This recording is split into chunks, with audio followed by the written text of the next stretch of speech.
All right. Yeah, Scream. Excited to do this one. It's as Spook Em Up Month continues.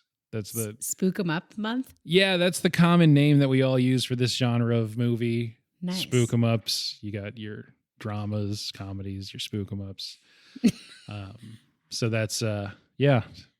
I'm in the spirit. I went to a costume party last night. That's why my voice sounds ridiculous, because I of course was doing like a deep British accent all night, and now my now I sound like this. So sounds great. I'm gonna try and fix it in post, but if it still sounds like this, then I'm gonna leave this explanation in, and if not, I'll take it out because it'll just be a waste of time. Sexy post-British voice. Ugh. The way things are going, everyone will have a sexy post-British voice soon. Mostly the post-British part. Anyway. As you guys know, I don't know how to start the podcast. So it'll either be an oblique reference to the political situation in the UK or something along the lines of, welcome to Late to the Movies. My name's Ben Holtz, and this is a podcast where my friends and I get to fill in our movie blind spots. Every week we'll pick a movie that either I or a guest hadn't seen before and really should have by now. This week, the movie is Scream.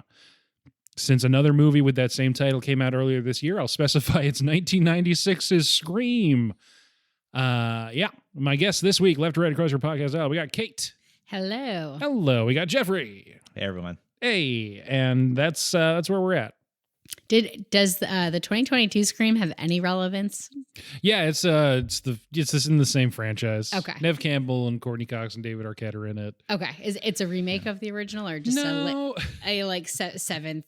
There is what is a sequel when it's the seventh one? yeah, technically the fifth one. And it's called just Scream for a reason, because much as the first movie has so many references to Halloween, the new Scream just being called Scream is itself a reference to the 2018 Halloween that's also just called Halloween. Oh, okay. That makes sense now. Yeah, it's they do a whole thing about legacy sequels and stuff, much like Randy in this movie talks about the rules of horror movies. Yes. They talk about the rules of legacy sequels.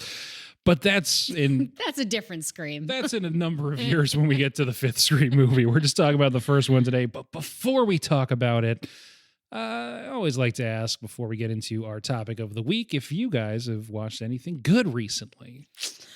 It can be horror related, but it doesn't necessarily have to be. I am in the middle of Dahmer. That's probably the most horror related thing I'm watching right now. I don't usually have to take breaks or pace myself because things are too heavy or dark, but I have definitely had to with this. Is this Dahmer Monster, the Dahmer story? Yes. Okay. Yeah. Dahmer Monster, the Dahmer story. Catchy title. And when I need something lighter than that, I'm watching the newer season of Abbott Elementary. Okay. Yeah. I thought you were going to say when I need something lighter, I just listen to the Dahmer tapes. Yeah, exactly. Yes. Yeah. Yeah. Abbott Elementary I've never gotten into, but I know people like it a lot. It's weird because I've been rewatching, not even rewatching. I never got into, this is going to sound way out of left field, but it's not. BuzzFeed on their YouTube page used to have a show called Unsolved that actually just wrapped up like less than a year ago. Where they had like different versions of it, but the Unsolved Supernatural was like a ghost hunting show, but it was pretty funny and good. And I only just watched all of it for the first time. Really good. Highly recommend. Quinta Brunson shows up on one of the, like, after each episode, they did like a Q&A episode in between episodes. And she like filled in for one of the hosts, one of those. Love that. Before she was, writing and winning Emmys and all that stuff for Abbott Elementary, which I think she won like 3 Emmys for just recently. Know that. Yeah. Yeah. Anyway, yeah, it's always, and then that just puts puts in mind that's a person who is like my age or younger, who is like out winning, big awards and stuff, and that still feels weird to me. I totally agree. It's a very wholesome show. You should check it out. And yeah, people like it. People seem to like it. Yeah.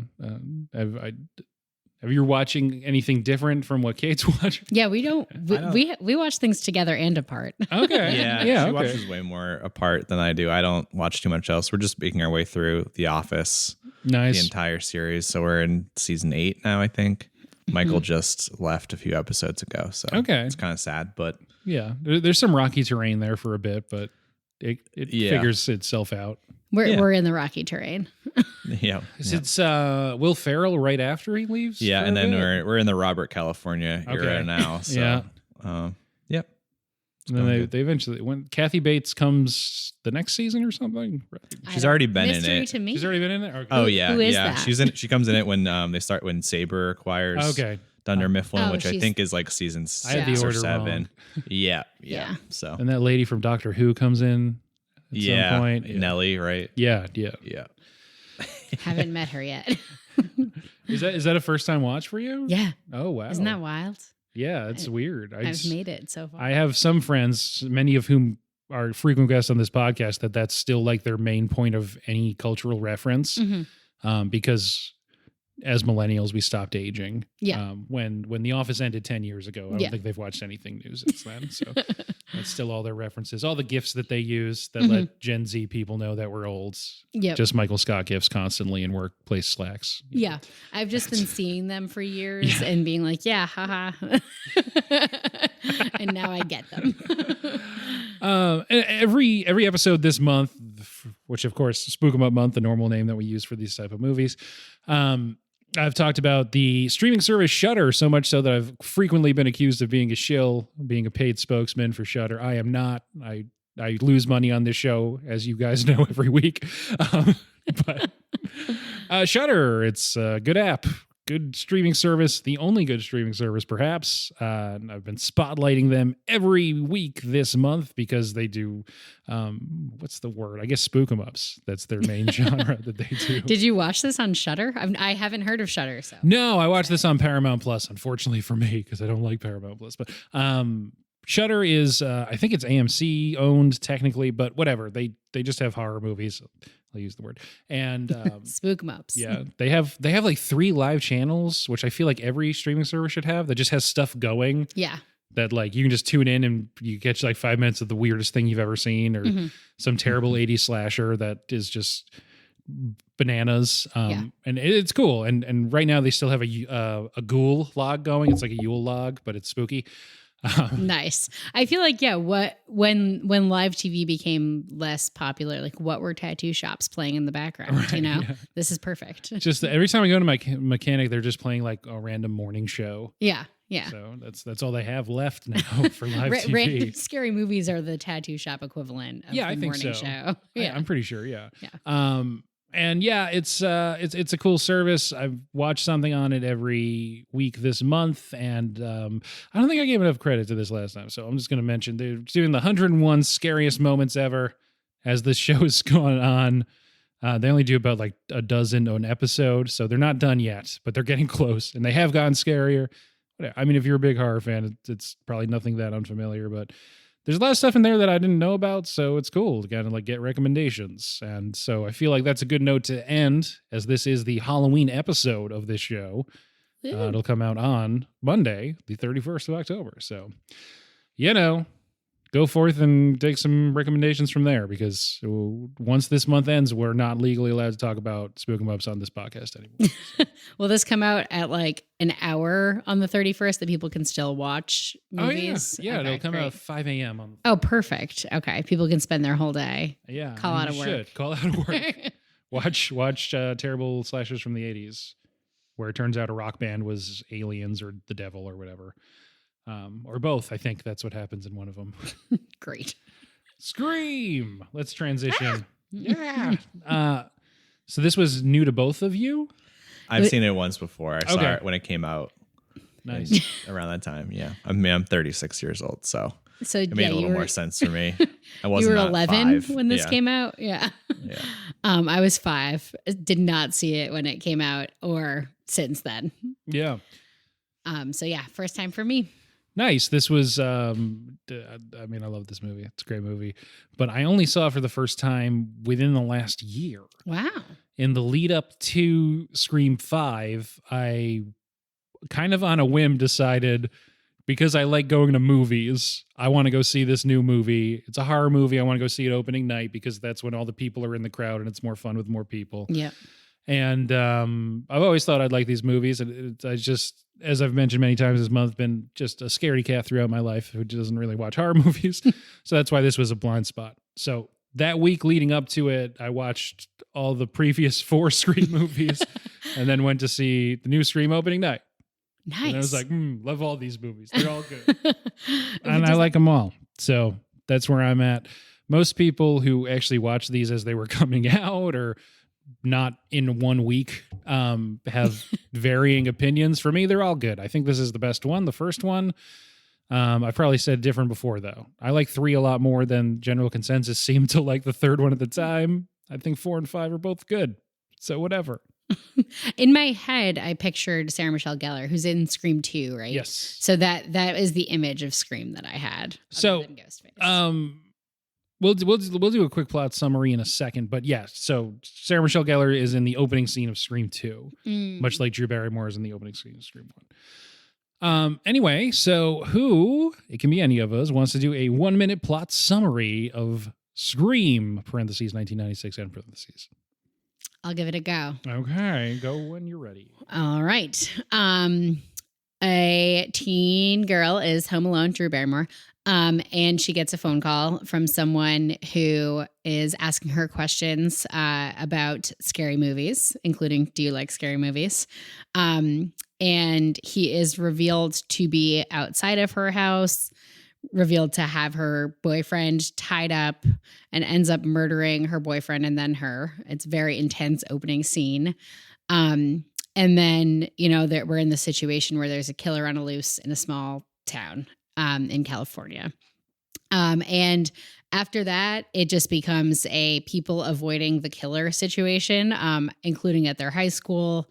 The main character, Sydney, has a run-in with the killer. About 15 seconds. Oh, geez. Okay. Everything gets shut down. There's a curfew. There's a house party because of the curfew. And killer comes to the house party. Principal is murdered. A bunch of people leave the house party to go see murdered principal. Killer is at the house party. You find out killer is Sydney, the main character's boyfriend, and his friend. Sydney's mom had been raped and murdered a year ago, and they were trying to frame her dad, and she kills them with the help of a news reporter and a deputy who are now in love. That was terrible. That sounds like Scream to me. It was Scream.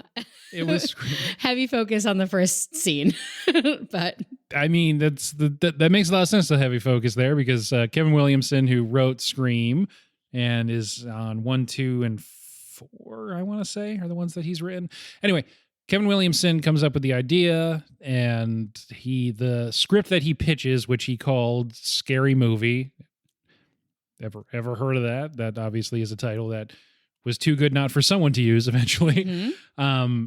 The original script that he writes is 18 pages, and this is essentially just what ends up being this first scene with Drew Barrymore. Iconic, a word I like to use, never.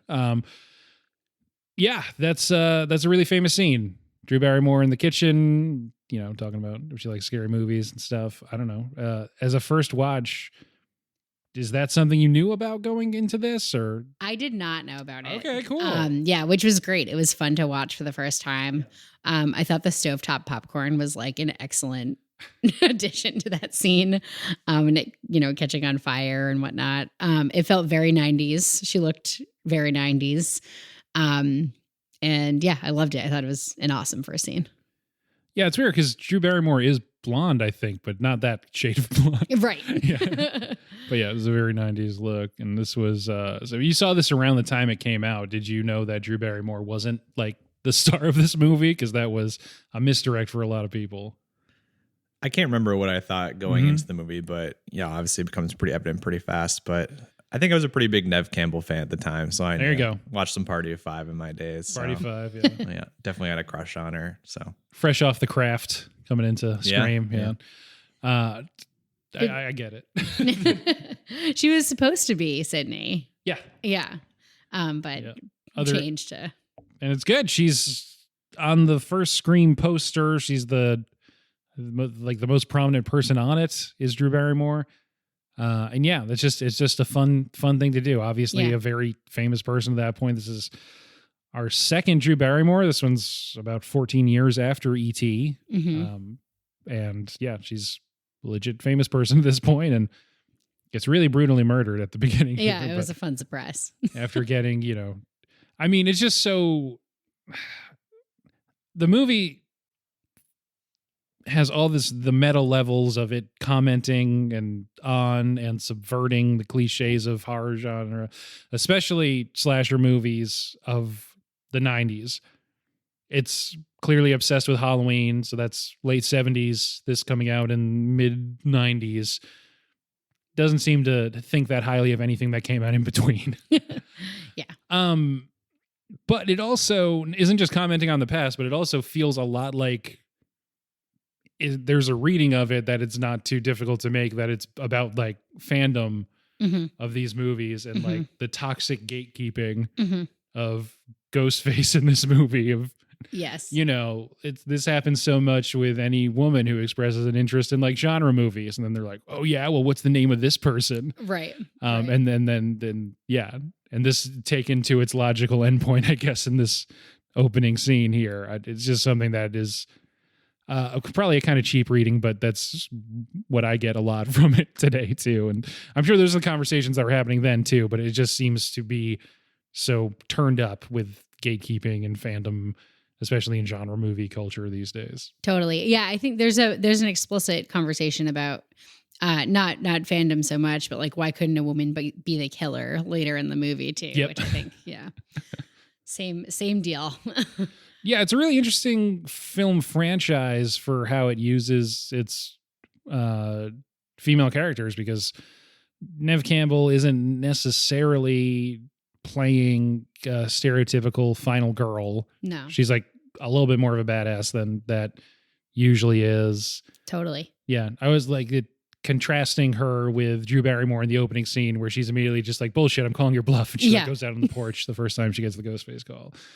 And then even though she just commented on, there's a stupid girl who always runs upstairs instead of out the front door and then literally does that a few seconds later. Yeah. I don't know. It's just a good movie. We could dig into every single joke, but we'll be here until 4 p.m. So. And as you know, we have a hard stop at 4 p.m. Yeah. So one thing that people who don't, want to listen to the whole episode like to hear up front is, did you guys like this movie?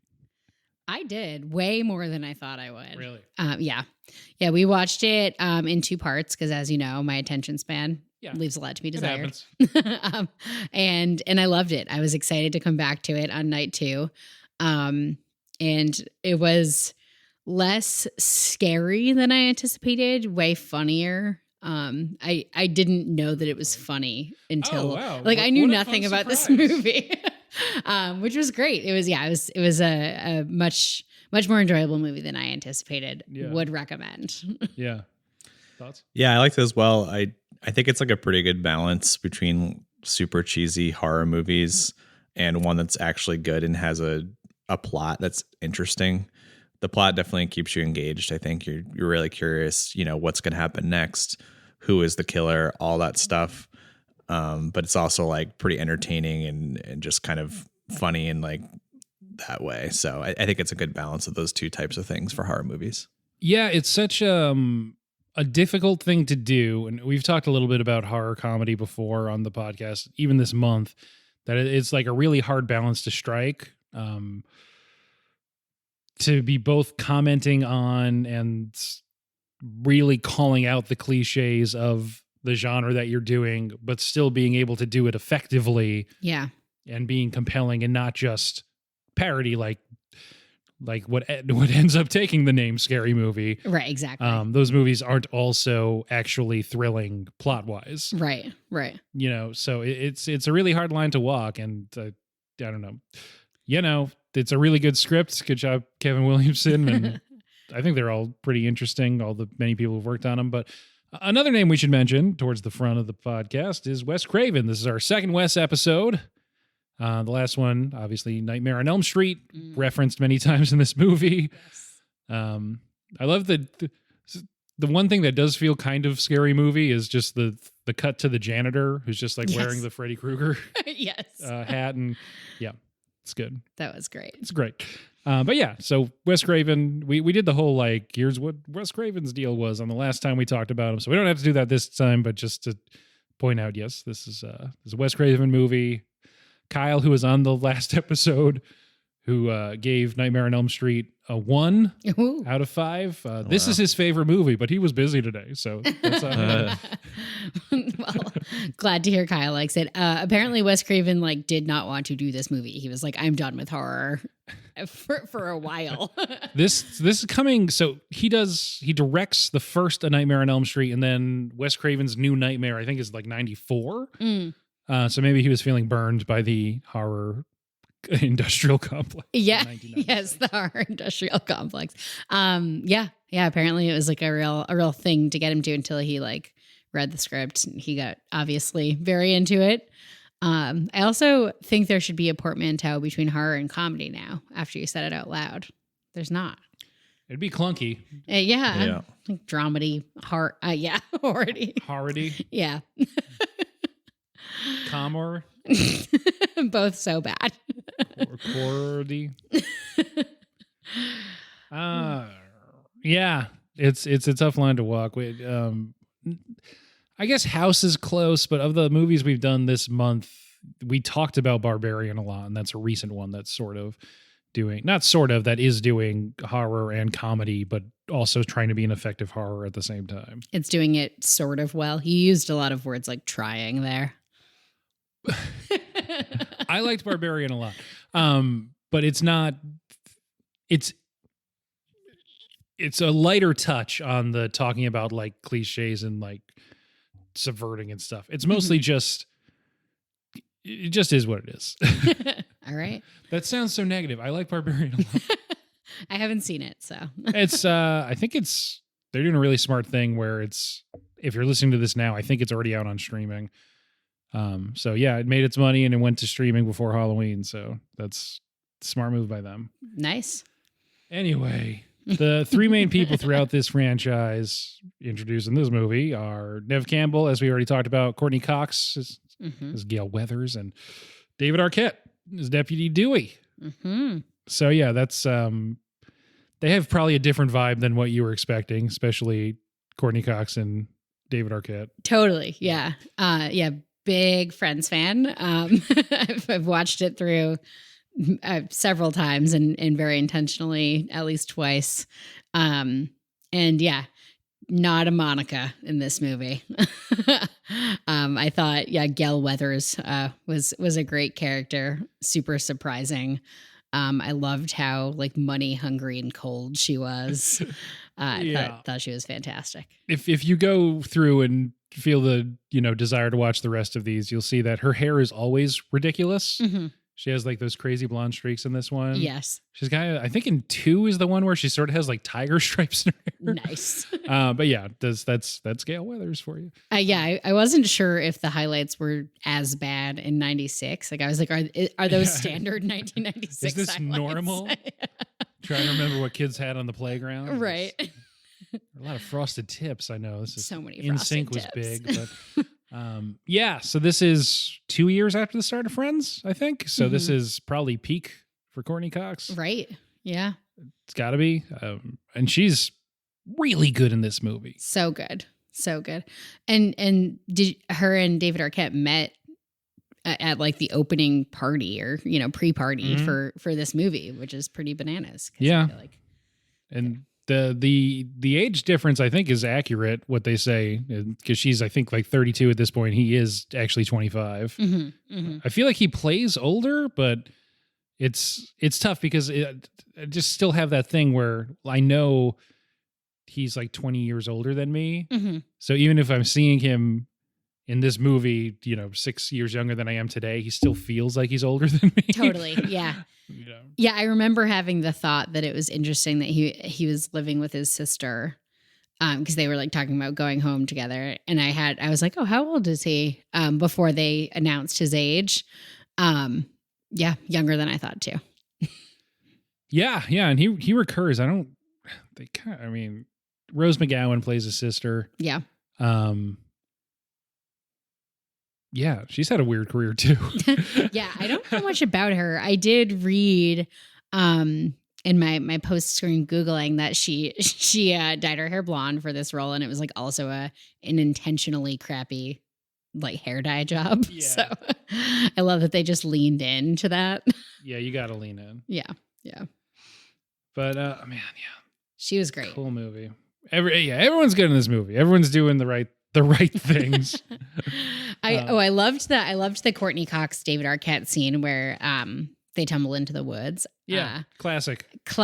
Like, you know, it felt like they were not only subverting horror in that scene, but also like the like, you know, classic romance, like whoopsie, we fell and now I'm like on top of you, like, you know. Yeah, I like that. I mean, everything they've set up with Gail, you kind of assume that she's just sort of using him to get access to the party. Mm-hmm. But it also seems like she genuinely is sort of, you know, charmed by him. Yeah, I think so too. Not sort of, she like definitely is. Yeah. So I don't know. She was. Good I feel stuff. like her likability went up in a solid line throughout the movie. Yeah, and they have pretty similar arcs throughout the movies, but it's, you know, there's different modulations and variations. You know, Nice.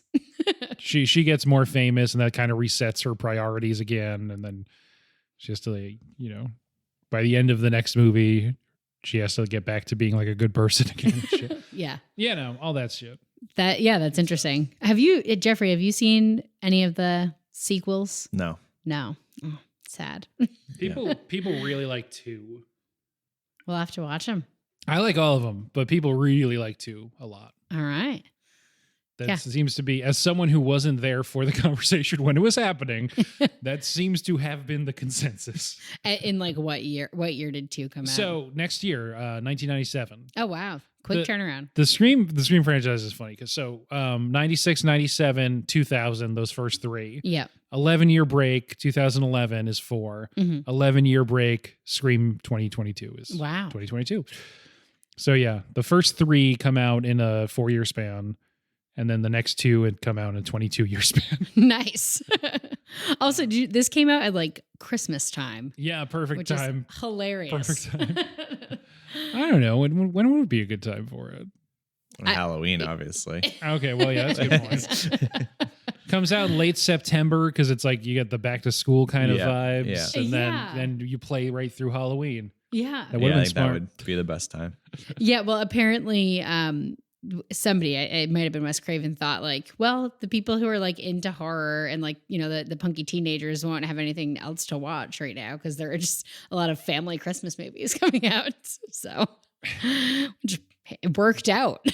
Yeah, it was the highest grossing slasher of all time until, in a full circle kind of way, Halloween 2018. Mm. And I think adjusted for inflation is still the highest grossing slasher. Yeah.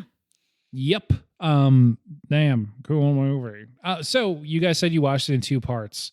I feel like the movie, watching it this time and actually like taking notes, so like pausing so I can take notes, I noticed that it really is split almost in half. So I'm wondering where you like paused for part 2, because you get the whole thing's over the course of what, like 2 days, 3 days, I think. Yeah, I guess it is probably a couple days. Yeah. And the first hour leads up to Stu's party, and then the last 50 minutes is all at Stu's party. Mm-hmm. I think we paused right before the party. Did we see the principal get killed? We saw the principal get killed. 1, so I think it was... Yeah, that's probably a good end point. Yeah, we saw the principal get killed both times. You know, that was the scene. We were like, oh yeah, just about place. Here. So yeah, pretty close pre-party. It was like principal killed. Deputy Dewey told to like keep an eye on Sid.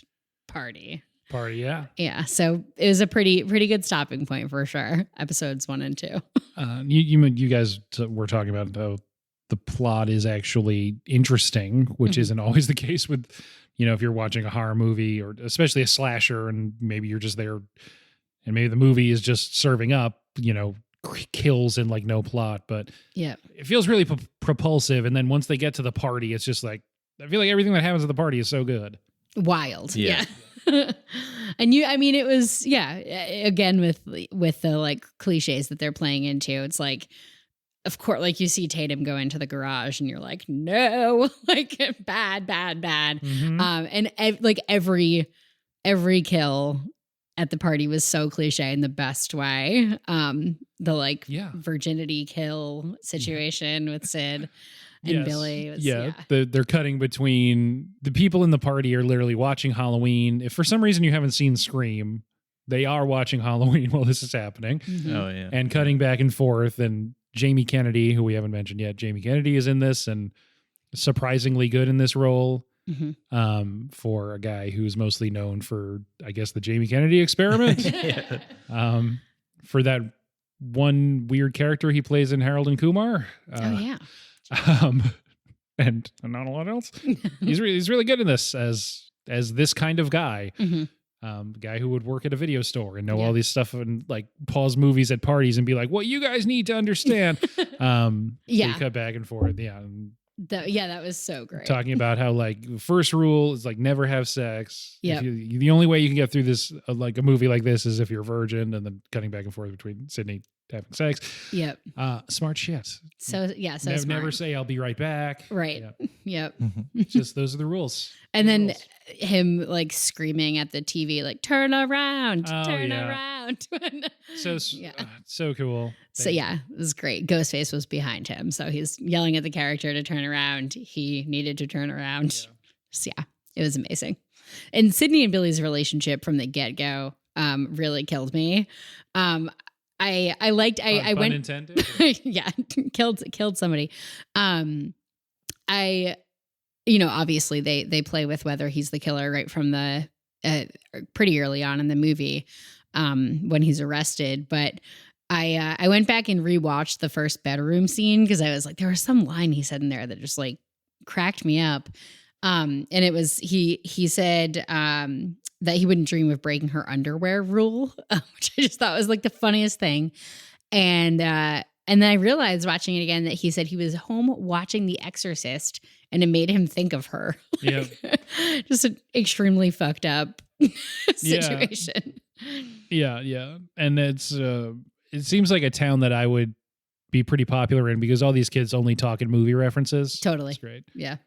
I feel like we were a solid R heading to an NC-17, but we've been mostly rated PG-13 lately. Yes, which was confusing because it seemed like their relationship hadn't been super sexual before. Yeah, I guess the implication is because they've been together since before her mom was murdered, right? The implication is since then she's had intimacy issues, right? And they were like hot and heavy, but hadn't had sex. Yeah. That's Skeet Ulrich, who does. Yeah, you should just watch the other movies.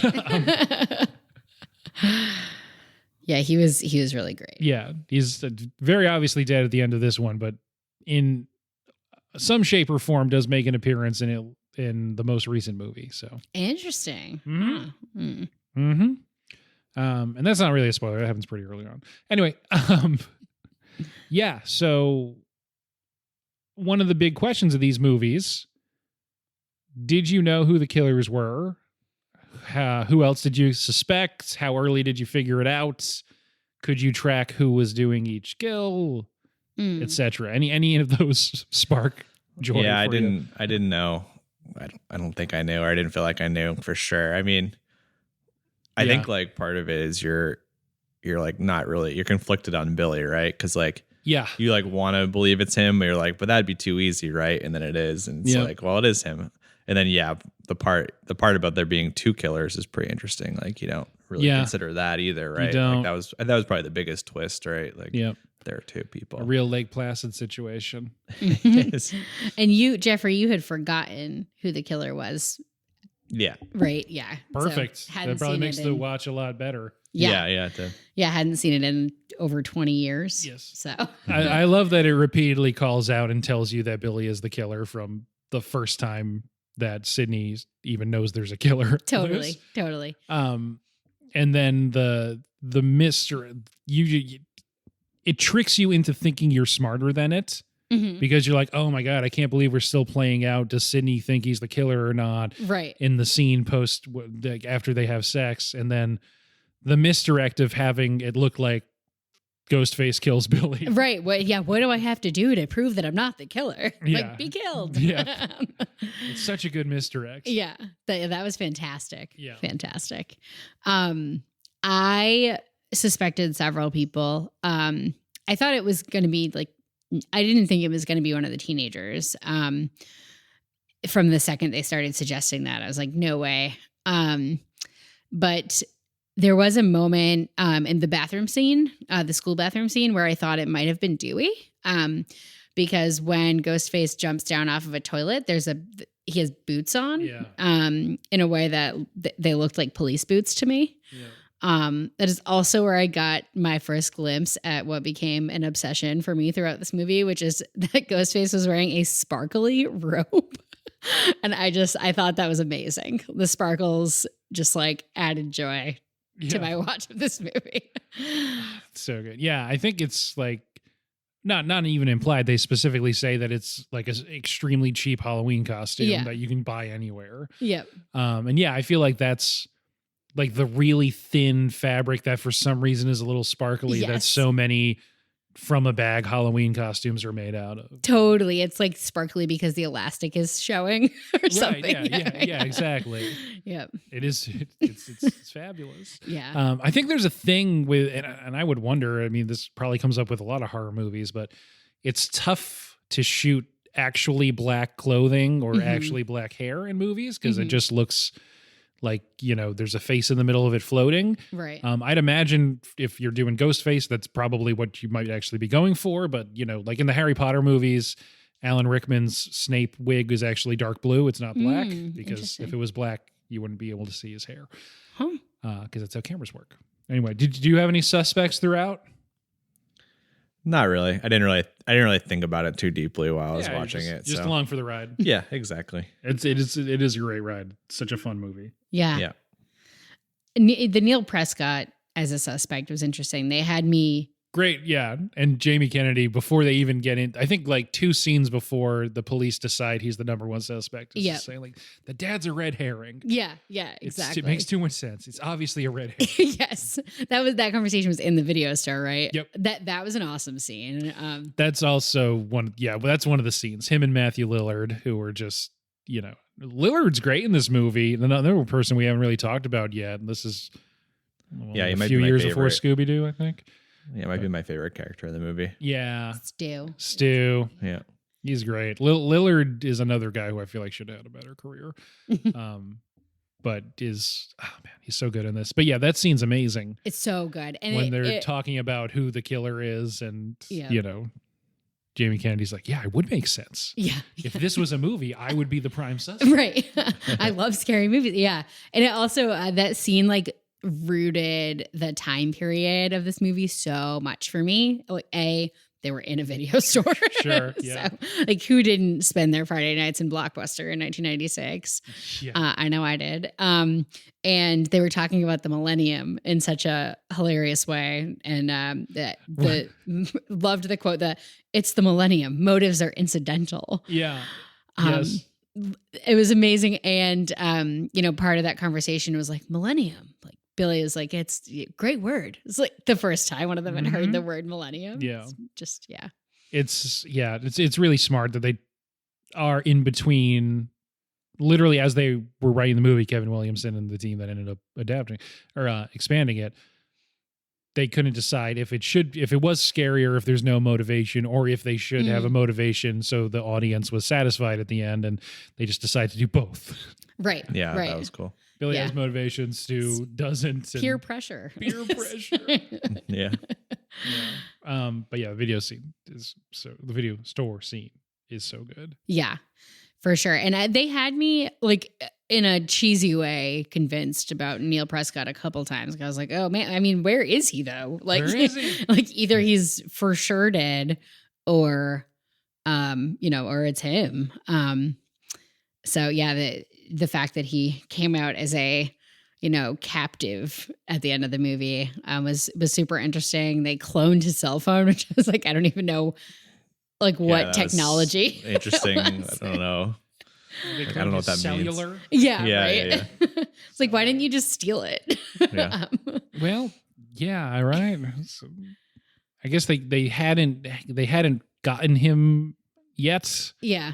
At that point, I suppose, because after the Drew Barrymore scene, he hasn't left for his business trip yet or whatever. That's true. So I guess they hadn't snagged him yet. Hadn't snagged him. I think it's actually kind of an interesting part of the plot to consider. Like, I think, in 2022, we take cell phones for granted, but in 1996, they weren't that common, and probably not that common at all for high schoolers to have a cell phone. Mm-hmm. And you have two killers. They have to communicate somehow. So presumably they both have them. But like, obviously there's no like text messaging, and a lot of technology we have today doesn't exist. So like, the coordination, I think, is like kind of like more interesting to think about that way than it would be today. That it's so incriminating to Sydney's mind that Billy even has a cell phone. Right. Right. Yeah. Yeah. Yeah, It might go over your head in slow 2022. motion drops out of his pocket. You must be the killer. Like, why else would you have a cell phone on you right now? Yeah. And then that's interesting. So in the 2022 Scream, there actually is the opening, the obligatory opening scene. It's the character in it is getting like threatening text messages. Oh, okay. Because this is one of the movies that you're like, wow, it'd be so much different if everyone had a cell phone, if everyone could text or Google something or whatever. And Right. yeah, they confront that head on in the new one, which is good. So good. Yeah. I thought it was really another like piece of kind of cultural commentary that I thought was really interesting and kind of meta, is like Scream is, the exact type of movie that people blame for violence, for real life violence. And in fact, like it has been, of course, blamed for inspiring a number of murders. And they address that very directly. At some point, might even have been in the video store about whether movies make quote unquote psychos. Yeah. And Billy says, don't you blame the movies. Movies don't create psychos. Movies make psychos more creative. Yeah. Which was, I thought, a great line. Yeah. That's one of the things he says after he's like revealed to himself, I think, at the end, right? So was it? Oh wow. Yeah, I remember. I think when they're in the three of them are in the kitchen or whatever. I inside the think house. she says you've watched too many movies. Oh, Yeah. Yeah. That's how I recall. Yeah. And the question, the like, if this were a movie, like kind of thing that kept coming up was interesting. Like, in the bedroom. Like, and they do heavily imply that they weren't going to kill her if she hadn't had sex. Right. Yeah. Interesting. Mm-hmm. A lot of interesting misogyny, like explicitly thrown around. Yes. Calling out a whole lot of movies that had to, 80s and 90s just full of like straight to VHS slasher movies that break every rule not break every rule, I guess, lazily cling to every rule that is called out in this movie. And it obviously swings the pendulum so far in the other direction that by 2000 you have the Scary Movie franchise. Right. Then you have different problems with the genre. But anyway, so I didn't mean to take us off branch. No. Yeah, definitely don't have sex, and make sure you know all your movie trivia if you're going to say you like scary movies. That's right, yeah, because you don't know how violent the gatekeeper is that is asking you. Mm-hmm. Yeah. It is funny. We have done Halloween and Friday the 13th on the podcast now, so yeah. Oh, nice. It is weird that it's Jason's mom in the first Friday the 13th. Yeah, I didn't know that. So that was a surprise moment for me. I was like, oh, great. She answered it correctly. She thought she did. Yeah. Yeah. I like the day leading up to Stu's party where there's just a number of times where like you can see Ghostface. He's just like kind of walking around the town. Yes. It is, again, very Halloween, where Michael Myers is just in the background of a lot of shots leading up to Halloween night. Yep. Anyway. Yeah, that was great for sure. It's just a banger of a film. Agreed. Yeah, I am excited to watch more. Excited to know that Gail comes back and is Gail's like mean again. I like, I was almost disappointed that she was a good person by the end of it, or at least some sort of a hero. You'll be fine then. I loved, just they just keep resetting as she gets more famous. She wants more fame. So that totally tracks. Yep. Yeah. She was something in the if I'm right about this, I could save a man's life. Do you know what that would do for my book sales? favorite Gail line of the movie. Courtney Cox is really funny. I feel like anytime I've rewatched Friends, I like Monica's so appealing. And Yeah. I feel like, I mean, the show was conceived to be about Courtney Cox, and then obviously they scrapped that pretty early and it's an ensemble show, but she's like the only famous person going into Friends. Right. Has to be the most famous person coming into this, although I guess Henry Winkler and people really like him too. Yeah. But anyway, She apparently had to like kind of beg to be in this movie because people didn't think she would be believable as like a mean person. she's so good. So good. Yeah, she crushed it. So good. Yeah. I guess that's just, I've never watched Cougar Town, but I assume that's a similar skill set that she uses on Cougar Town. Sadly, I have watched Cougar Town. It is not great. Most of what I know about Cougar Town is from references on Community. Nice. Yeah, she different character. Like she's kind of she's vain, but not like money hungry and like chaotic in the same way that Gail Weathers is. Right. Yeah, I feel like her and Stu were the most chaotic characters in this movie to me. Yeah.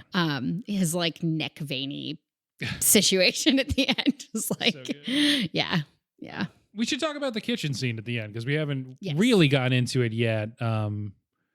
It turns when Billy falls down the stairs, revealing that he wasn't dead yet, and then gets to the door, gets the gun out of Sydney's hand, and then, of course, makes a movie reference. We all go a little mad sometimes. Shoots Jamie Kennedy, Randy, and then is like Norman Bates, Yes. Psycho. Yeah, man, and then the rest of it's just a rip roaring time. It's so good. You tell they have like a solid plan, but they keep having to make adjustments. Yes. They keep taking their eyes off of Sydney, which is a mistake. She's too much of a badass. Too much of a badass, yeah. And damn, cool stuff. All I know. that's great when they're talking about motivations and they're so creepy, and then they're doing the stuff where they're stabbing each other to like make it look like that. I love that it like wasn't a real stabbing with Billy the first time, and there's commentary about like corn syrup and whether it was fake, and that they like waited to really stab each other, like somehow trusted each other to not injure each other, which obviously doesn't work out. They're both very injured by and then dead. But yeah, they had to have fake wounds so that it would be believable that Neil Prescott killed everyone and then himself. They were just left for dead. Yes. Which I love Lillard's whole performance in that scene where he's just going completely bananas. He just turned up to 11 is so good. But the best for me is when he's like on the phone when Sydney calls with the voice thing and he's like obviously dying because he's lost so much blood. Yep. And he's just like, hello. And she asked him what his motivation was. Beer break. Yeah, I kind of felt bad for him. Yeah, man, that last scene's great. I think too. I think one thing that was funny too is like Stu by far has the cheesiest death with the TV.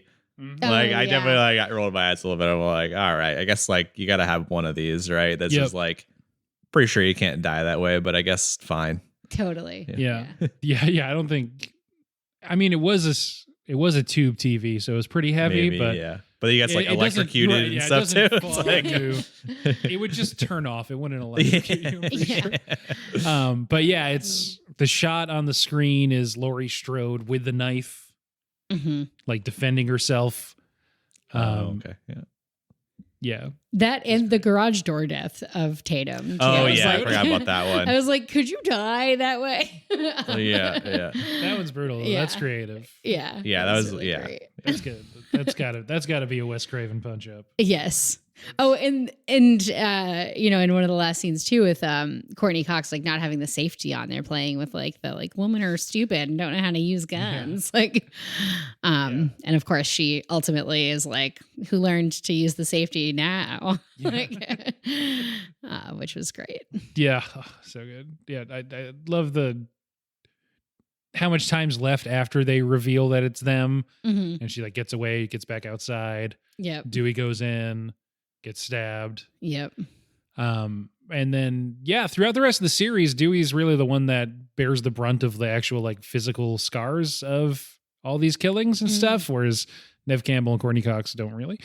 But yeah, you'll see. We'll see. I mean, he was stabbed in the back. I was impressed he was alive. Yeah, he's pretty messed up. Yeah, I imagine. He's pretty messed up going forward. But Arquette's so good in these movies. He's really good in the most recent Scream also. Great. I actually haven't seen him in that much. In my head, he was, Courtney Cox's husband, and right. He's tried to be a wrestler a few times. Right. Yeah, Jeffrey told me that like this morning, and I was like, "What?" He had a like very brief stint in Friends as Ursula's boyfriend, which is great. But everyone's had a brief stint in Friends. Everyone by the end. Paul Rudd's in there. Oh yeah, he's great. Gary Oldman has a short arc. That's everyone. that's everybody ever. I loved Ken on the windshield of the car. That was Kenny. Yeah. Great character. There is a great moment where when Gail gets in the van and it's like very obviously already covered in blood. Yeah. But she just thinks it's whatever, I guess. Yeah. And then, it's very like nightmare stuff. It does make me think, oh yeah, Wes Craven made this movie. That is just so much blood. And there's like blood like dripping clearly from the roof, but we're going to drive away anyway. Yeah. And she hits the windshield wipers, and when it moves over, it hits the light and becomes, bright red, corn syrup colored blood. Yeah, and I love that she's just like, sorry, but I gotta get out of here. He just like slides off into a fence. This like large man just like tumbles onto her windshield. She has to get him off. Yeah, that was great. Cool movie. It was a cool movie. Any other thoughts on Scream? Oh, really quick joke, a couple really quick jokes right at the end where Jamie Kennedy is not dead. And he pops up and he's like, I've never been so happy to be a virgin. Yes. Just like, he's got plot armor. He can't die. I loved that. That does come back for his character. Yep. Yeah.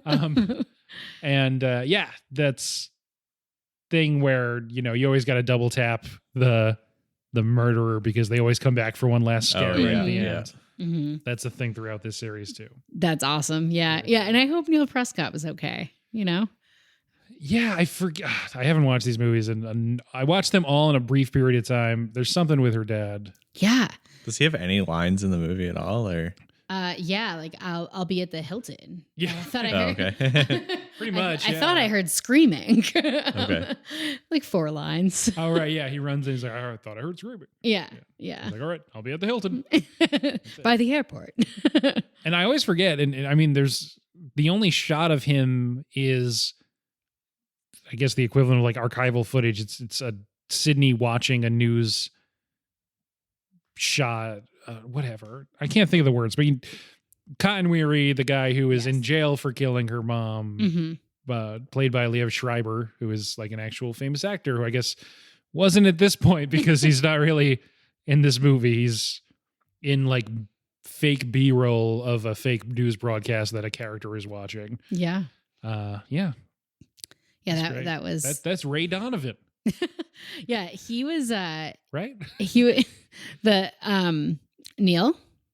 No. Oh, the Cotton Weaver. Yeah. Yeah.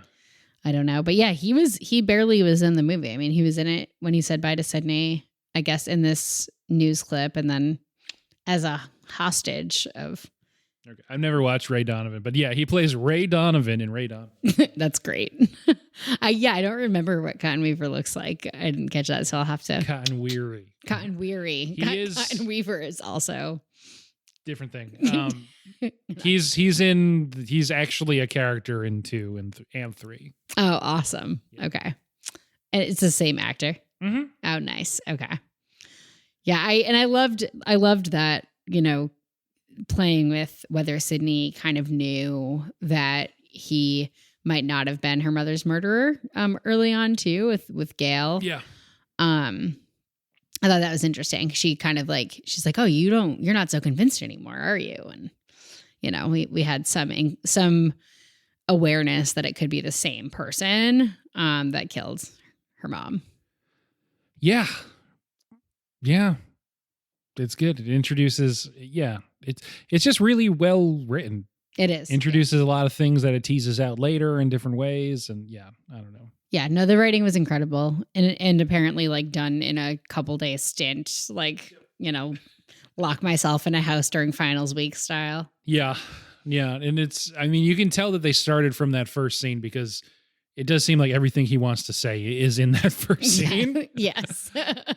But the rest of it works too. So it's not a letdown at all after that. No, totally. Yeah. Unlike this podcast where we definitely have been downhill ever since we started. Going into year 2 now, it's not going to get any better. So any final thoughts before we get into ratings? No, I think we covered it. Okay.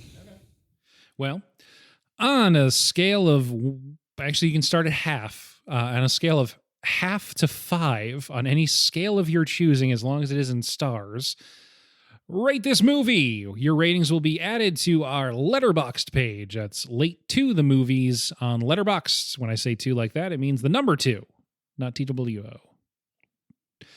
I'd give it 5 pumpkins. 5 pumpkins. Yeah. All Yeah. right. 4.5 to 5. It was great. I'll stick Which with, one though? It's really important. I'll stick with 4.5 because I want to watch you cut a pumpkin in half. But it was great. An overly carved jack-o'-lantern. Exactly. I'd give it 4 bags of popcorn. I think it's 4 out of 5 feels about right. Do they still make those stovetop popcorn things? I yes. I feel It's like they sell Jiffy them Pop, at right? Is what it's called. Yeah. But at camping stores. Yeah. Yeah, okay, that makes sense. Although I think it said you weren't supposed to use it over a campfire, just a stove. We always burn the crap out of it on a campfire. So Yeah. Yeah, it's a much less controlled. yeah. She Heat actually did a source. really, really good job popping in the movie. Unfortunately, you didn't get to eat it. But No, it was No. probably good. Yeah. Yeah. I mean, it was eventually probably very burned, but Yeah. not her I mean, fault. yeah, you saw it catch on fire at some point. Don't blame Drew. It's fucking Scream. This is a 5 high stakes trivia games out of 5 form. Nice. We didn't talk about the guy that does that voice in all the movies. Yes. He also does the voice of Mojo Jojo and Powerpuff Girls. Yes, I learned that. And he wasn't allowed to see that. The actors weren't allowed to see him during the filming, which was so fascinating. They did not know what Ghostface looked like. Good, So, it's good voice work. excellent voice work. Man, yeah, cool movie. This is a franchise I like a lot. They are making another one. At this point, it's not clear if Neve Campbell's in the next one, and that would be a shame. So sad. Jeffrey would be over it. yeah. I They've all- read about that. The most recent one does make other people the main characters, but she's still in it as in a very important role. Mm-hmm. But I mean, you can't. They'd have to have a really good reason not to have Sydney in the next one. Yeah. And I feel bad too. Neve Campbell's great in these movies. Yeah. She is really great.